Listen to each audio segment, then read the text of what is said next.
Assalamualaikum warahmatullahi wabarakatuh. Selamat pagi untuk kalian semuanya. Hari ini kita kembali lagi dengan Ibu akan mempelajari tentang karya ilmiah. Sebelumnya di pertemuan sebelumnya sudah Ibu sampaikan ya. Hari ini kita akan belajar tentang karya ilmiah karena nanti akan Ibu tuntut informasi apa saja yang kamu sudah dapat tentang karya ilmiah. Nah, artinya sudah pada punya informasi ya seluruhnya.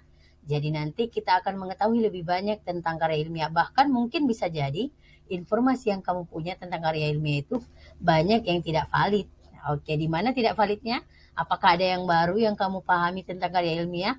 Check it out, kita tunggu saja penjelasan dari Ibu. Sebelumnya Ibu pastikan ya kalian itu semua dalam keadaan ready, siap dan juga semangat untuk mengikuti pelajaran hari ini. Baik, Ibu rasa kita cukup lanjutkan. Nah, ternyata karya ilmiah itu memiliki banyak jenis. Sebelum Ibu jelaskan jenisnya apa saja, Ibu mau tahu dulu, sebenarnya apa sih karya ilmiah itu menurut kalian?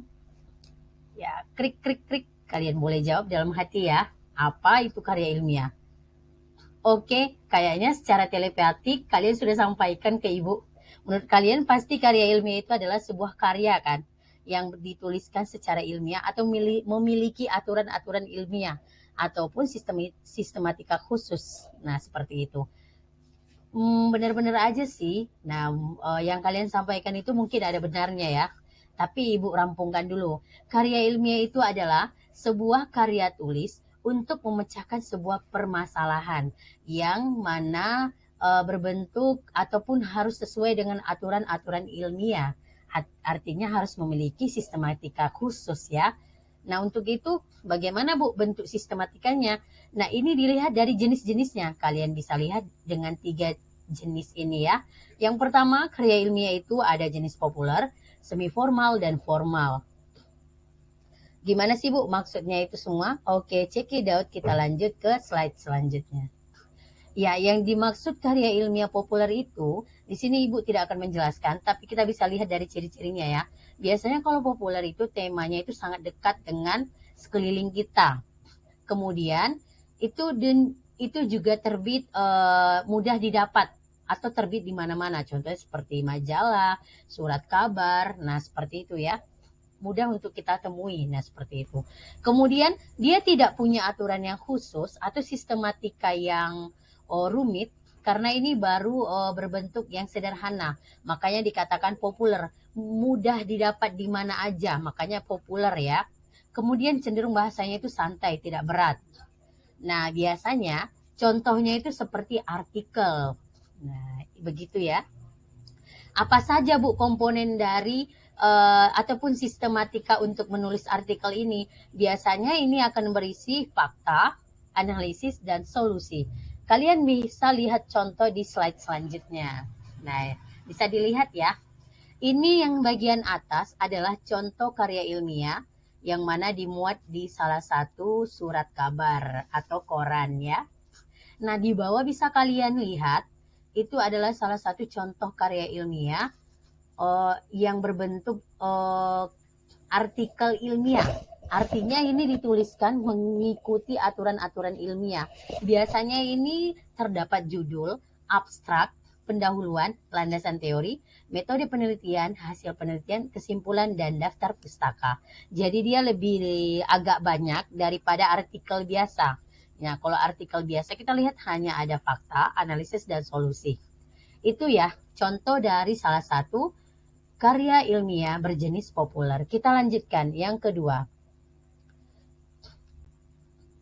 yaitu adalah karya ilmiah berjenis semi formal. Semi formal ini bisa kita pahami dari ciri-cirinya. Biasanya penulisannya itu sudah terstruktur, artinya sudah memiliki sistematika, namun tidak banyak ya, hanya sedikit. Dan bahasanya juga sudah ilmiah. Contohnya di sini seperti makalah, proposal, paper, ataupun jurnal. Nah, mungkin kalian sudah familiar dengan makalah.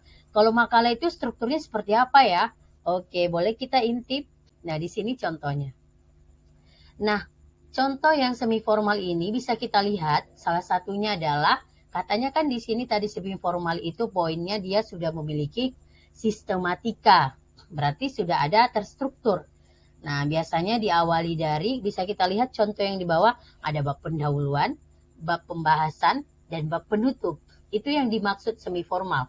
Sudah ada sistematika, tapi tidak terlalu rumit. Makanya dikatakan semi formal. Ibu rasa bisa dipahami ya. Dan yang terakhir adalah karya ilmiah berjenis formal. Nah, formal ini bisa kita pahami dari ciri-cirinya bahwa di sini strukturnya itu sudah lengkap, komplit, banyak. Nah, seperti itu ya. Dan bahasanya juga itu ilmiah, tidak mudah untuk kita pahami, perlu pengertian khusus, perlu penjabaran khusus. Nah, seperti itu. Contohnya apa, Bu? Skripsi untuk tugas akhir mahasiswa S1 ataupun sarjana, ada juga tesis dan disertasi. Nah, contohnya seperti apa, Bu? Bisa dilihat contoh di depan ini. Ini adalah salah satu contoh cover berbentuk karya ilmiah formal. Nah, biasanya skripsi ini berisikan sistematikanya itu ada pendahuluan, kajian pustaka, metode penelitian, hasil penelitian, dan penutup. Ibu rasa ini cukup lebih lengkap ya dari contoh semi formal atau karya ilmiah yang tadi, yang sudah punya aturan tapi hanya sedikit. Ini lebih lengkap lagi.